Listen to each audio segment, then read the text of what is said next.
Kaso dito, kaso doon ha. Senator Bongo na naman mga kababayan ay niluluto na ni Antonio Trillanes itong panibagong kaso. Although matagal na to at binubuhay lang nila ulit ha.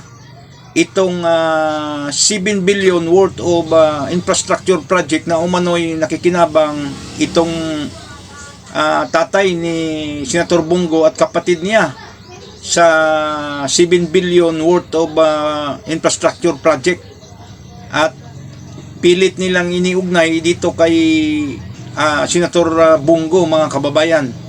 At ang complainant dito mga kababayan ay itong si Antonio Trillanes. Napag-alaman din natin na si Antonio Trillanes din, siya din yung nag-implicate dito kay Senator Bongo dito sa usaping crime against humanity. Sinama ito si Senator Bongo sa reklamo, patong-patong na haharaping kaso dito kay Senator Bongo, itong pagbuhay ng kasong plunder at graft and corruption dito kay Senator Bongo, itong 7 billion na worth of infrastructure project na nakikinabang umano itong tatay ni Senator Bongo at saka kapatid niya. So update natin ito mga kababayan kung anong magiging kahinatnan nitong kaso na to.